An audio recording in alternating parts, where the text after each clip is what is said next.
Hello, ഇന്നത്തെ ഉച്ചയൂണിനുള്ളതൊക്കെ ഞാൻ ആദ്യം തന്നെ അരിഞ്ഞു വെച്ച് കേട്ടോ.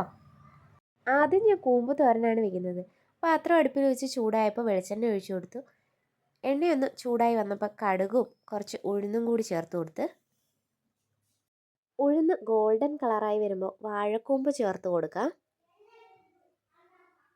ഇനി പാകത്തിനുള്ള ഉപ്പും ചേർത്ത് നന്നായിട്ടൊന്ന് മിക്സ് ചെയ്ത് കൊടുക്കണം. എല്ലായിടത്തും ഉപ്പ് എത്തുന്ന രീതിയിൽ നന്നായിട്ട് ഇളക്കി കൊടുത്തതിന് ശേഷം നമുക്കൊരു മൂടി വെച്ച് അടച്ച് ചെറിയ തീയിൽ വേവിച്ചെടുക്കാം. തോരൻ്റെ അരപ്പ് റെഡിയാക്കാം.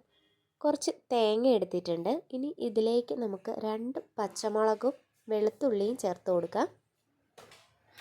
ജീരകവും മഞ്ഞൾപ്പൊടിയും കൂടി ചേർത്തിട്ട് മിക്സിയുടെ ജാറിൽ ചെറുതായിട്ടൊന്ന് ഒതുക്കിയെടുക്കാം. ഒതുക്കിയെടുത്ത തേങ്ങ ഇനി തോരനിലേക്ക് ചേർത്ത് കൊടുക്കാം. അതോടൊപ്പം തന്നെ പുഴുങ്ങിയ ചെറുപയറും കൂടി ചേർത്തിട്ട് നമുക്ക് നല്ലതുപോലെ ഒന്ന് തട്ടിപ്പൊത്തി വെച്ച് കൊടുക്കാം. ഇനി കുറച്ച് പച്ച വെളിച്ചെണ്ണയും കൂടി ലാസ്റ്റ് ഒഴിച്ചു കൊടുത്താൽ നമ്മുടെ നല്ല അടിപൊളി കൂമ്പ് തോരൻ ഇവിടെ റെഡി ആയിട്ടുണ്ട്. അപ്പോൾ എല്ലാവരും ഈ രീതിയിലൊന്ന് തയ്യാറാക്കി നോക്കണം കേട്ടോ. ഇനി മീൻ വറുത്തത് ഉണ്ടാക്കാം. നമുക്കതിന് വേണ്ടിയിട്ട് കുറച്ച് ഉപ്പിട്ട് കൊടുക്കാം. ഞാൻ കൊഴിയാള മീനാണ് എടുത്തേക്കുന്നത്. ഇതിലേക്ക് മഞ്ഞൾപ്പൊടി ഇട്ട് കൊടുക്കാം. മുളക് പൊടിയും കൂടി ചേർത്ത് കൊടുത്തിട്ട് നല്ലതുപോലെ ഒന്ന് കുറച്ച് വെളിച്ചെണ്ണയും കൂടി ചേർത്ത് തിരുമ്മി യോജിപ്പിച്ചെടുക്കണം. മീൻ വറുക്കാനായിട്ട് ഒരു പാൻ അടുപ്പിൽ വെച്ച് കുറച്ച് വെളിച്ചെണ്ണ ഒഴിച്ചു കൊടുക്കാം. എണ്ണ ചൂടായി കഴിഞ്ഞാൽ കറിവേപ്പിലയും തോലോട് കൂടിയിട്ട് വെളുത്തുള്ളിയും കൂടെ ചതച്ചത് ചേർത്തിട്ട് നമുക്ക് മീനുകൾ ഓരോന്നായിട്ട് പിറക്കി അടുക്കി വെച്ച് കൊടുക്കാം.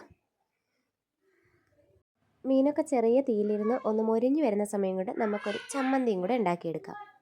ചമ്മന്തിക്ക് ആവശ്യമായിട്ടുള്ള തേങ്ങയും പുളിയും ഉപ്പും മുളക് പൊടിയും ചെറിയ ഉള്ളി എല്ലാം എടുത്ത് വെച്ചിട്ടുണ്ട്. ഇനി മിക്സിയുടെ ചെറിയ ജാറിലിട്ടിട്ട് നമുക്കൊന്ന് അരച്ചെടുത്തിട്ടുണ്ടെങ്കിൽ ചമ്മന്തി ഇവിടെ റെഡി ആയിട്ടുണ്ട് കേട്ടോ. ആ സമയം കൊണ്ട് നമ്മളുടെ മീനൊക്കെ ഒന്ന് മൊരിഞ്ഞ് വന്നിട്ടുണ്ട്. ഇനി മറിച്ചിട്ട് കൊടുക്കാം. ഒരു സൈഡും കൂടെ മൊരിഞ്ഞ് വന്നാൽ നമുക്ക് തീ ഓഫ് ചെയ്ത് കൊടുക്കാം. അപ്പോൾ ഇത്രയൊക്കെയുള്ളൂ. ഈ കുഞ്ഞു വീഡിയോ ഇഷ്ടമാവുകയാണെങ്കിൽ എല്ലാവരും സബ്സ്ക്രൈബ് ചെയ്ത് സപ്പോർട്ട് ചെയ്യണേ. മറ്റൊരു വീഡിയോയിൽ കാണാൻ. Tata bye, see U.